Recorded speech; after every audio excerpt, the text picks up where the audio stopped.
I would love your attention for this one. There's hardly been a conversation that has gone off the rails so massively as when David Pakman tried to trap Republican Royce White in a rhetorical web around his past statements about modern identity politics, but there's some things I found while digging through the details that I need to share with you. So take a look at what actually happened in this conversation a few months ago before we get into it. You came to my attention in a clip I talked about the other day, where you said one of the issues you find right now is that women have become, quote, too mouthy. Tell me about that. How did you come to believe that? Well, first of all, I was being humorous. Oh, you were?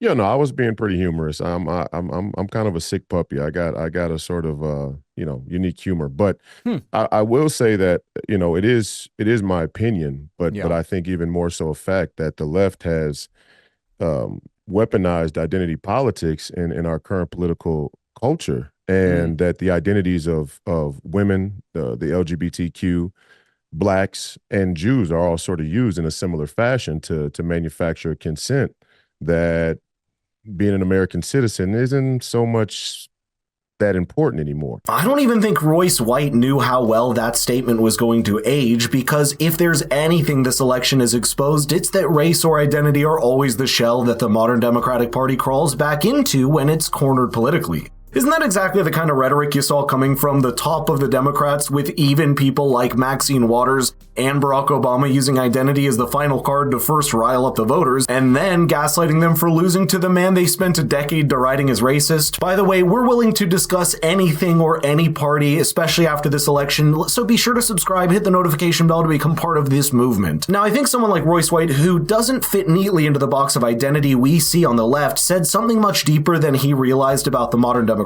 Party. It's that they've got an obscenely intersectional approach to justifying their identity politics in a way that doesn't even spare women and minorities, and it sounds truer than ever from the reaction we've seen after the election results. How has female identity been weaponized in order to show that being an American citizen isn't important? Well, number one, the feminist movement and the women's rights movement have been clumped into a more global citizen-based ideology, that we are all one global citizenship, and the women's rights movement is at the helm of that, much by their own powerful organization, grassroots, not only here in the country, but all around the world. If that were the case, though, Royce, and I'm just trying to understand this, I want this to be a conversation. But wait a second. But what I'm saying is, and let me be even more specific. Yeah. The prevailing consensus around the women's rights movement and the feminist movement are ideas such as believe all women. That was popular with the Me Too movement. And then you have an even more pervasive idea that in general, and it's said casually, but it's said with a lot of emphasis and potency, let's say, that men are not useful, and that women are the women in their existence in this country politically right now today, but sort of all around the world, are nothing more than a byproduct of a tyrannical patriarchy. And by that definition, or by that thinking, that men are more so a hindrance on society and useless. Who says that? Who says men aren't useful? Give me a name.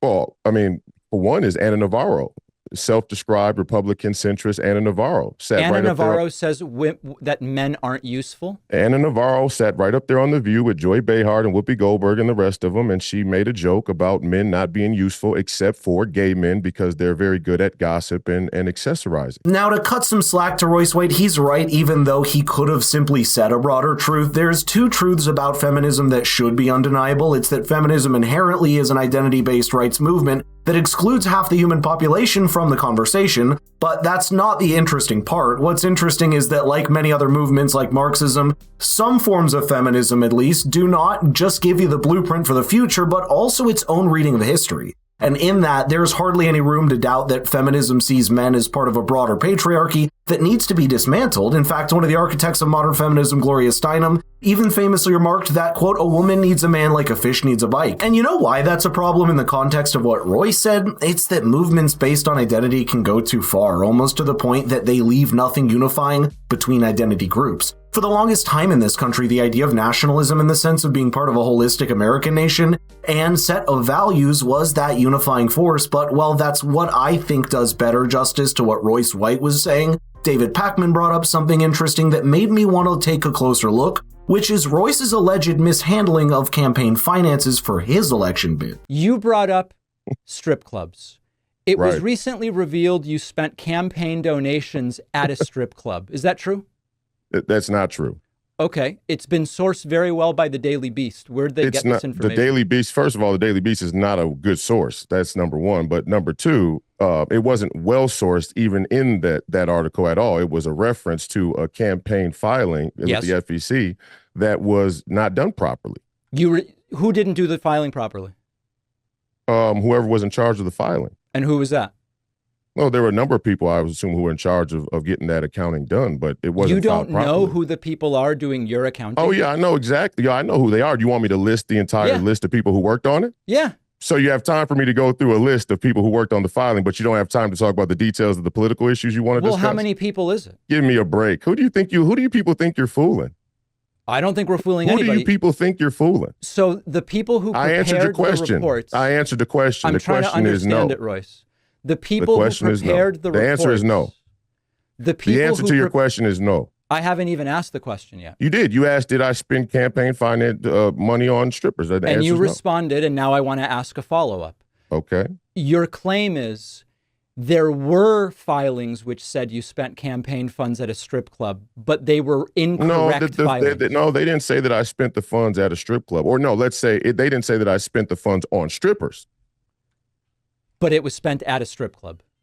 Well, strip club they sell food at the strip club, don't So they? you've spent the money on food at a strip club. Is that more accurate?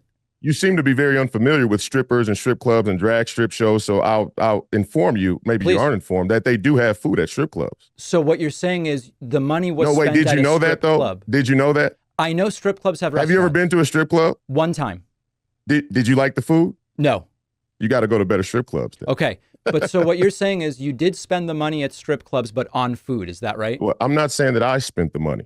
I'm saying that there was a filing on my FEC report that shouldn't have been there. Well, just to be clear, it's not entirely accurate to say that it was an FEC filing that revealed this alleged mishandling of campaign funds, but a formal legal letter written by a nonprofit organization, Campaign Legal Center, which works to ensure transparency in election funds, reading in part, quote, Royce White, a 2022 congressional candidate, who is now running for the U.S. Senate in Minnesota, appears to be unlawfully failing to report his Senate campaign committee's disbursements after previously using his 2022 campaign to illegally pay over $150,000 in personal expenses, including thousands of dollars in checks, wire transfers, and cash withdrawals, as well as payments for clothing, cosmetics, jewelry, fitness clubs, resort charges, and even strip clubs and nightclubs. And it's worth noting that despite several months passing since this letter, the matter has still not gone to court, because no formal prosecution procedures have begun. So for now, those are still allegations at the moment, so we'll leave it at that. Royce White actually ran into this election for senator from Minnesota, but lost the seat to Democrat Amy Klobuchar instead. Now he's looking to compete with Tina Smith in 2026, according to the latest FEC filings, but I think this is where the conversation went completely off a cliff, and perhaps both sides had a part to play. It's because you're so obviously lying.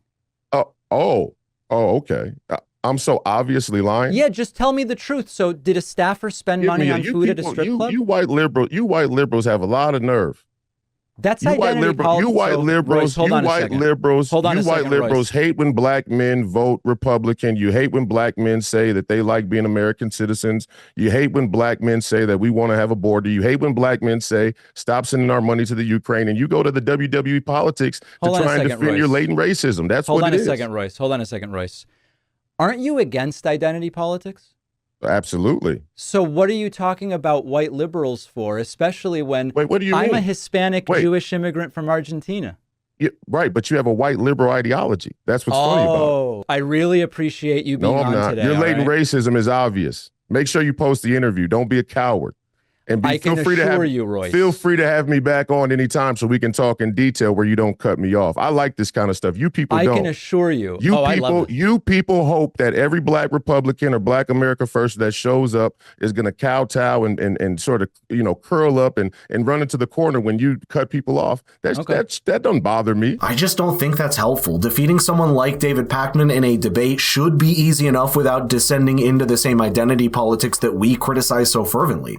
Perhaps that's why there's some internal criticism from the Republican base against Royce White for having too much reputational baggage and underperforming Donald Trump. But if there's one thing that this conversation reveals, it's that the media is all too eager to lay tripwires in a debate, and you need to make sure you don't give them the material to do so. Let me know in the comments what you thought about this conversation. Share this across your social media to see if others feel the same way. I think it's conversations like this that really lend a new perspective when you rewatch them with the benefit of hindsight.